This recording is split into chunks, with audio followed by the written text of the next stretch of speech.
Anthony in the room? It's like I remember. Everyone seems the same, except for the kids.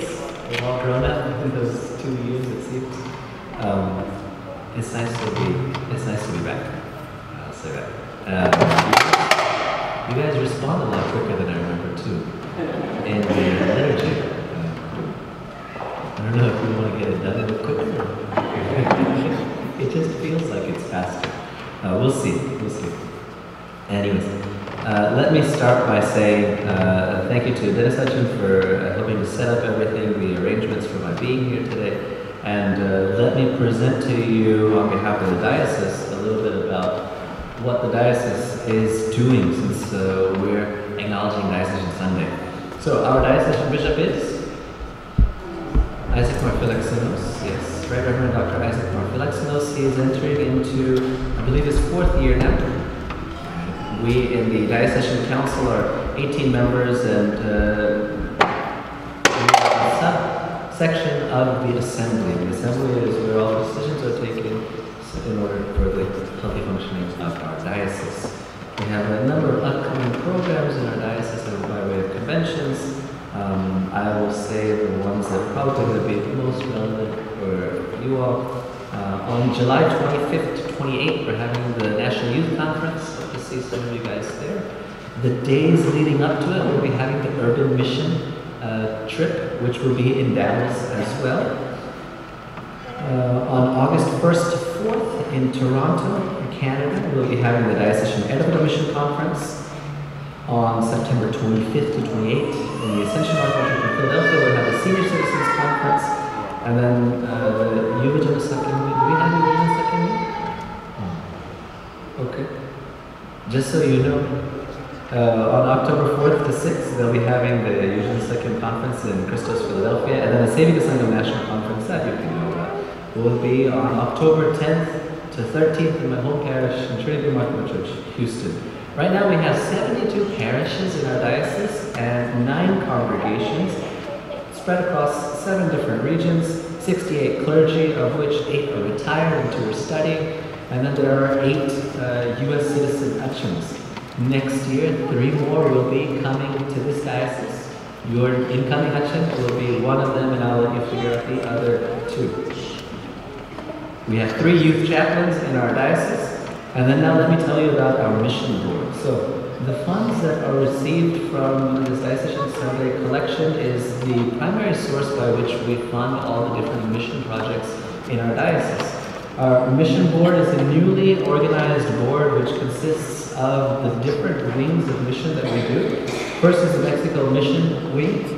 So you all know about that. That was started in 2003 under our Joaquin Marcurlo's Tirmeni. Right now, there are currently communion services in Spanish that are being held there once a month at the Colonia Marthoma Chapel, which was established a couple of years back. The clergy in that region are the ones who help out the most. There are a number of different outreach activities or projects that are done there. One is helping them by distributing food and hygiene care products. The other one is through education. We do regular VBSs there during the summertime, medical camps, Christmas celebration, and a number of times whenever there are, if there are any children going for specialized higher education, there are scholarships that are being made available to them.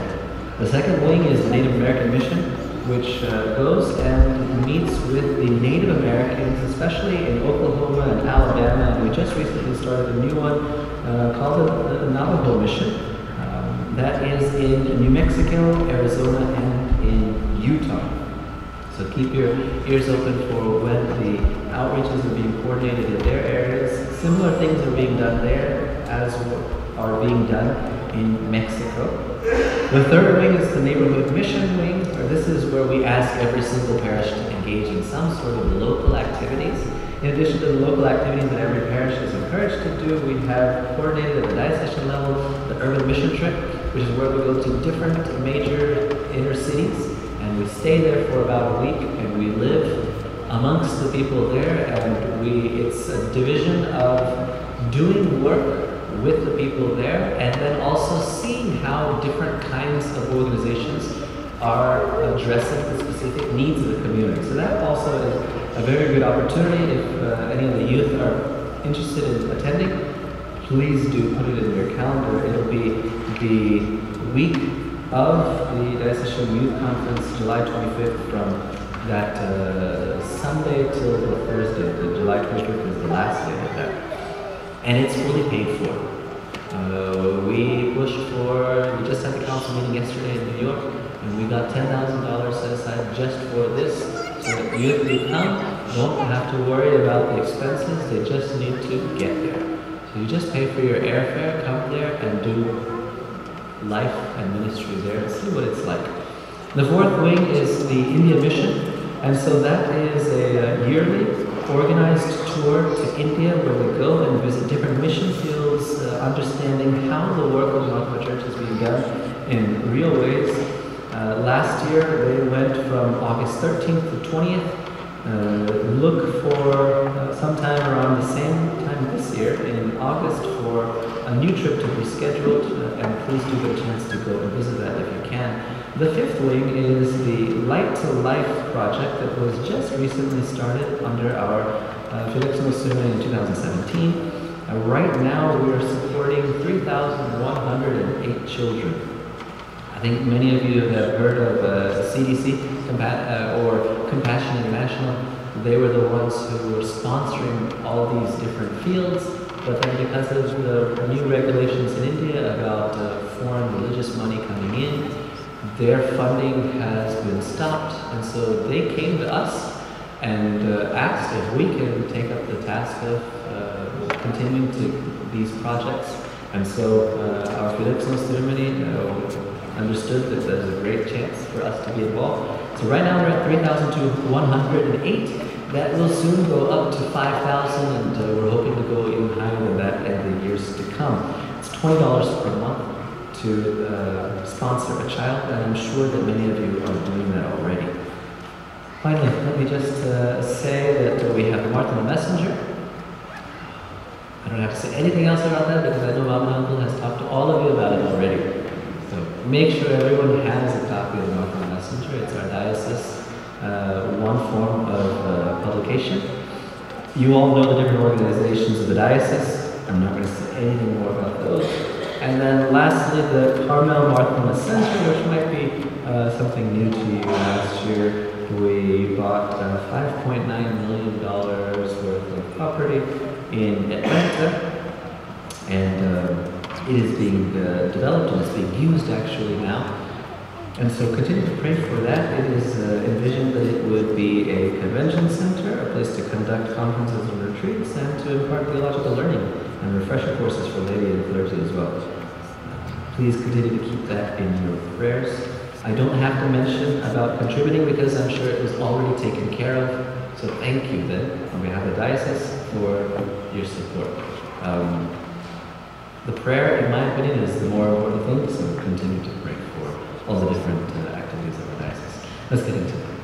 So, the passage that is assigned for us today, which comes up every Lent season, is from Matthew's Gospel, chapter 15, verses 21 to 28.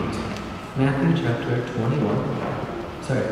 15, verse 21 to 28. This is one of those Sundays where it's very difficult to really understand why Jesus talks the way he does. There are a lot of Sundays when Jesus is really good and polite and kind. And it's easy to say, look how good Jesus is. And then this passage, though, strikes us on first reading, maybe for many readings to come after that, as being a bit rough, as being a bit unfair on God's part.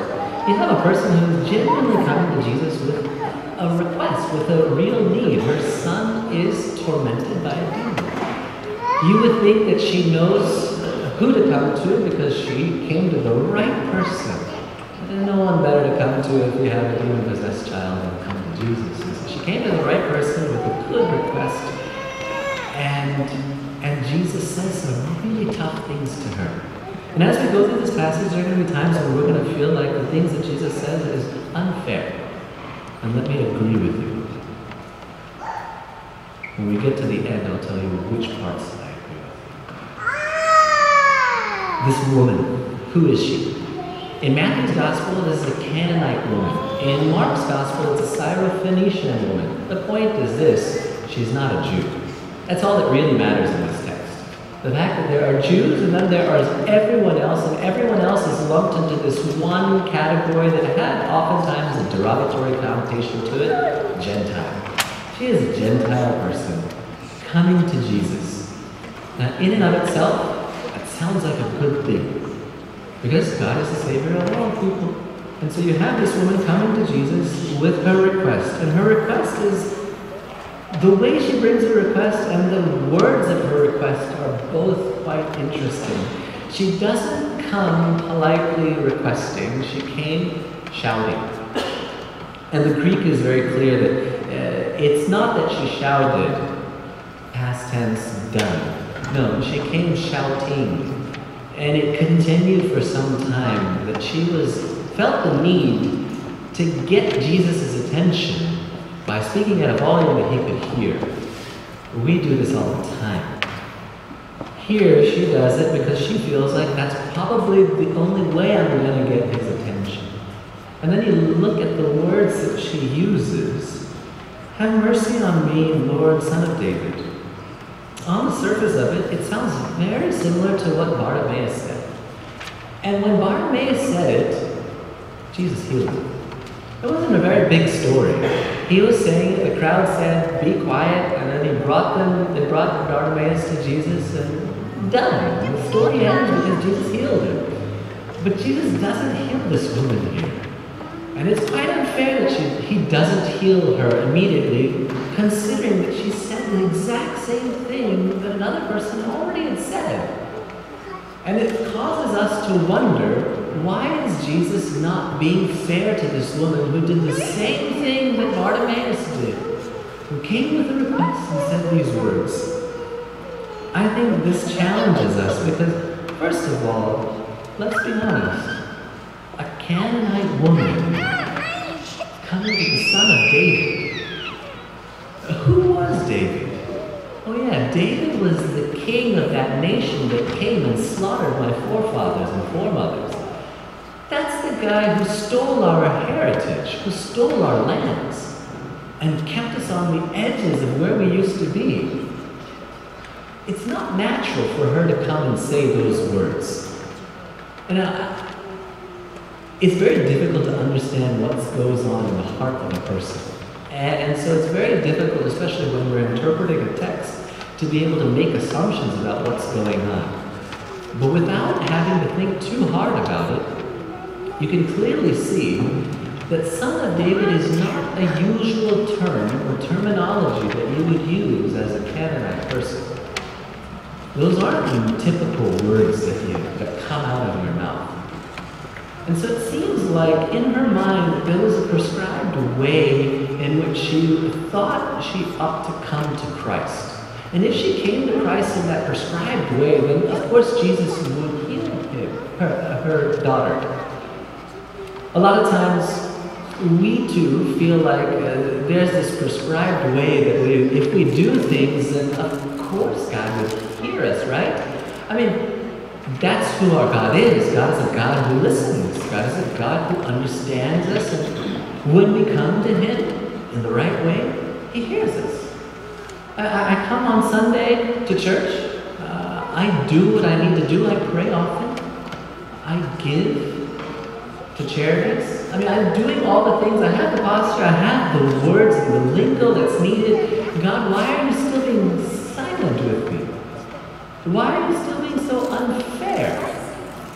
And we have to ask ourselves if we aren't coming to God with some sort of a formula or some sort of an algorithm to which we think that if we rub the bottle 3 times in a certain way that the genie's just going to pop out and grant us our wishes. It's not how God operates. And Jesus remained silent. She kept on.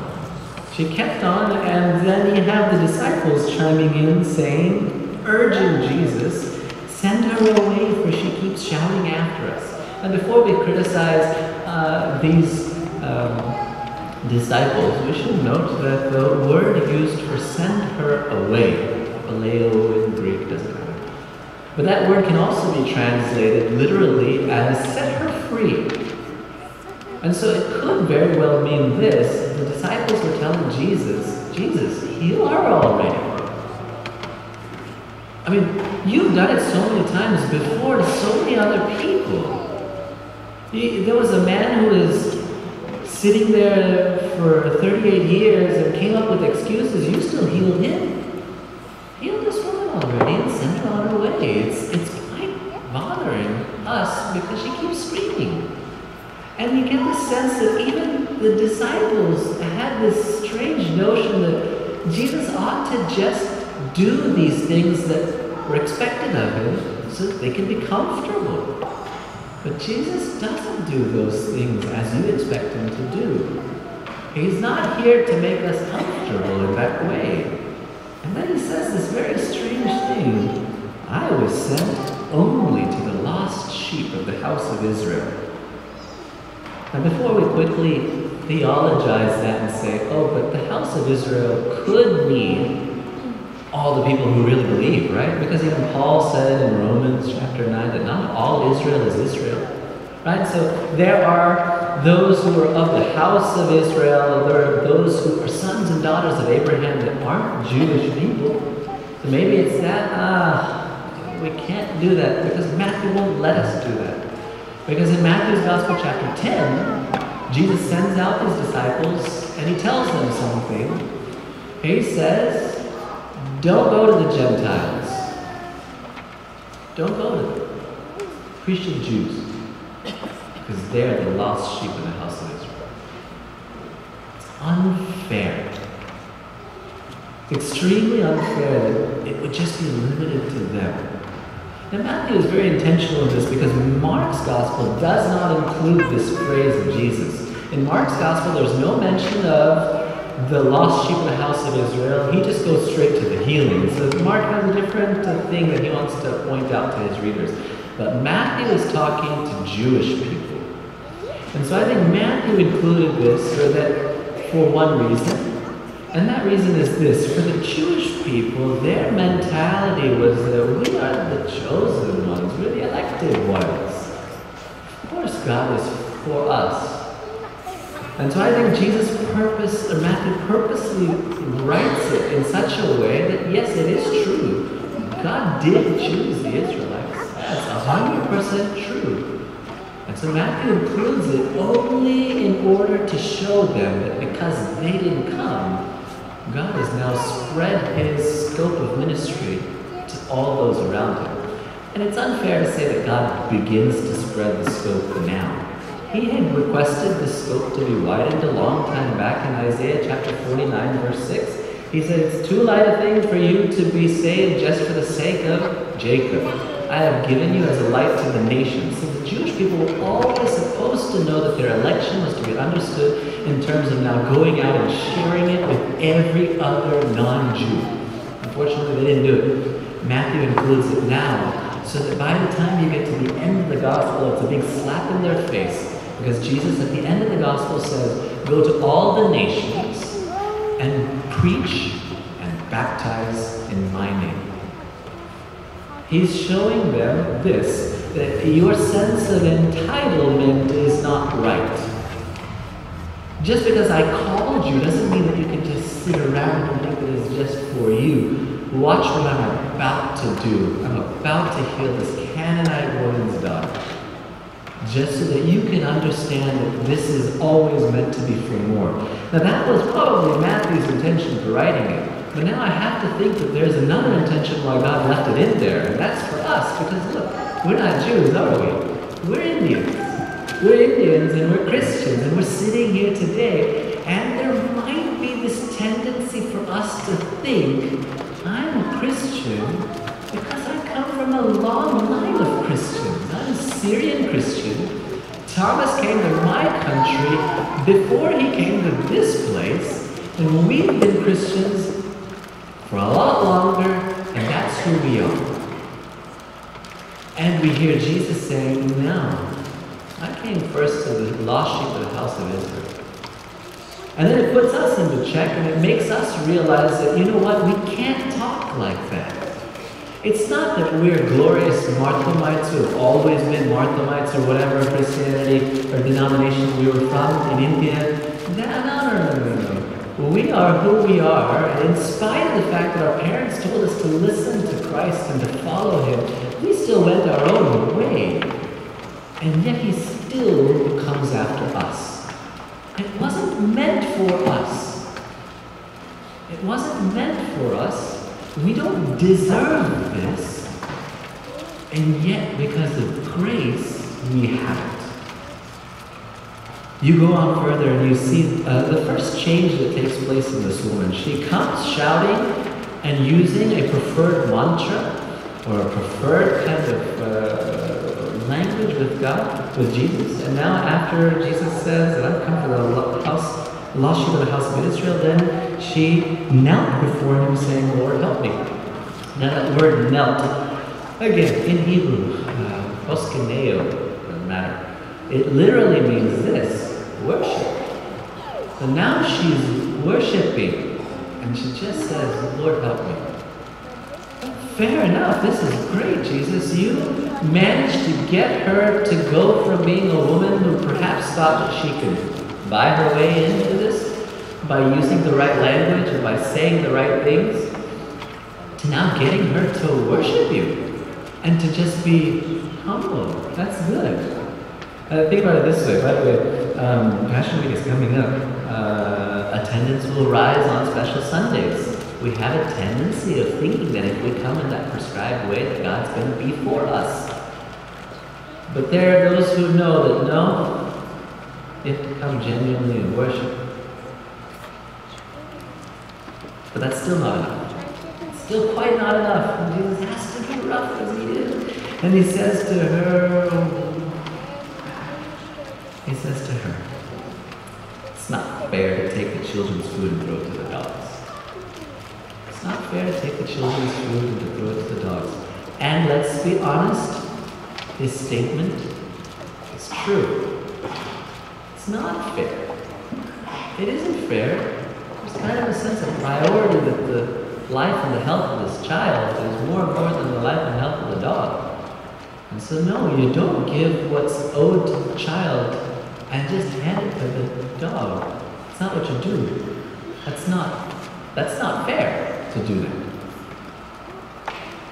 Then the woman finally understands. I'm not looking for fairness. She says, yes, but even dogs get the crumbs that fall from the master's table. It is unfair, but the unfair thing about all of this isn't the fact that Jesus is saying that salvation is only for those whom salvation is for. That's not the unfair part. The unfair part is that He gives it at all.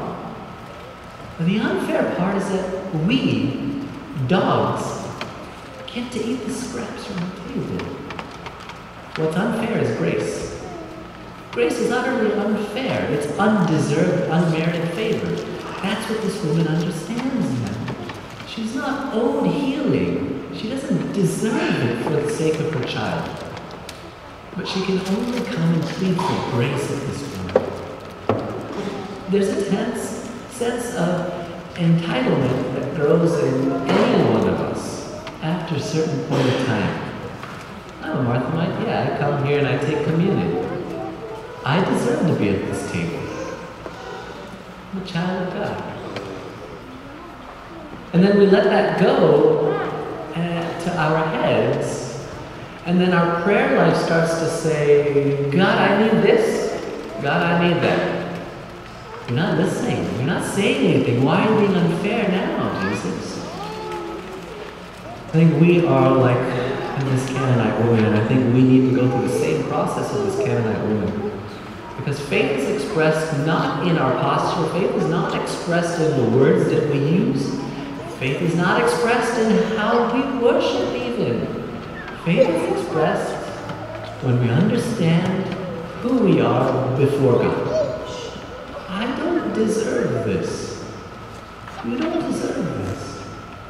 And yet he still says, come, let me feed you. Partake. That is when this woman's daughter is instantaneously healed. It is a challenge for us to understand God's fairness in terms of grace. Because grace is unfair. What's really bad is when we start to think that grace is fair and that we are owed it. We pray that during this Lenten season, that as we do the things that we know that we're supposed to do, like fasting, coming to the services, Good Friday service especially, you have to be there for that. Why? You just need to. That's what God wants. And as we do all those prescribed things, let's be careful about where our heart is before God, because He sees through all of those things. I'm not telling you to not do those things. Do them. But have the heart of the woman who says at the end, yet let me eat from the scraps that fall from your table, because I know I don't deserve this. We don't deserve the fact that Christ would die for us. And yet He did. So let us embrace grace with open hands and understand that He saved a dog like me, He saved a dog like you. And then He made us into sons and daughters. And He treats us like sons and daughters.